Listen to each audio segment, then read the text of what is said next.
ఈ దినవాక్య ధ్యానాంశం అంత హెచ్చులు. ఒకానొక సమయములో యేసుక్రీస్తు మరియు ఆయన శిష్యులు కీర్తన పాడి ఒలివల కొండకు వెళ్ళారు. అక్కడ యేసు వారిని చూచి గొర్రెల కాపరిని కొట్టుదును, మందలోని గొర్రెలు చెదిరిపోవునని వ్రాయబడినది కదా, ఈ రాత్రి మీరందరూ నా విషయమై అభ్యంతరపడతారు అని చెప్పారు. మీరందరూ నా విషయమై అభ్యంతర పడతారని సమస్తం ఎరిగిన సర్వజ్ఞాని అయిన యేసుక్రీస్తు అంటున్నప్పుడు పేతురు మరియు మిగిలిన శిష్యులు జాగ్రత్త పడవలసింది.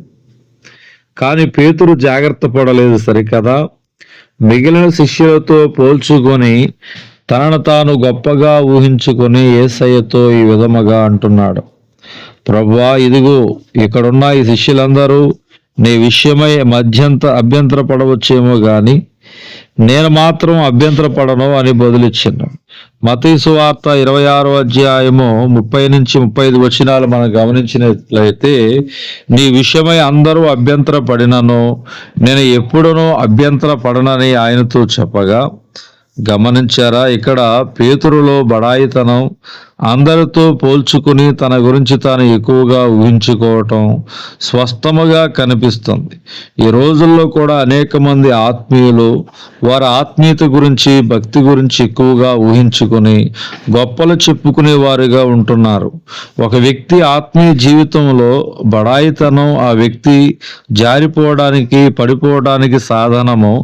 రోమీయులకు రాసిన పత్రికలో పౌలు భక్తుడు విధంగా చెప్తున్నాడు, తన్ను తాను ఎంచుకొనదగిన దానికంటే ఎక్కువగా ఎంచుకొనక దేవుడు ఒక్కొక్కనికి విభజించి ఇచ్చిన విశ్వాస పరిమాణ ప్రకారము తాను స్వస్థ బుద్ధి గలవాడొకటికి తగిన రీతిగా తను ఎంచుకొనవలని నాకు అనుగ్రహింపబడిన కృపను బట్టి మీలోనున్న ప్రతి వానితోనూ చెప్పుచూ ఉన్నాను. రోమాపత్రిక 12వ అధ్యాయం 3వ వచనములో. కాబట్టి ప్రియ సహోదరి, సహోదరుడా, ఎన్నడూ కూడా నీ ఆత్మీయత గురించి కానీ నీ గురించి కానీ నీవు ఎక్కువగా ఊహించుకోవద్దు. అట్టి తత్వం నువ్వు ఇప్పుడు ఉన్న స్థితి నుంచి క్రిందికి నెట్టి వేస్తుంది. దేవుడి దినవాక్య ధ్యానం దేవుడు దీవించును గాక.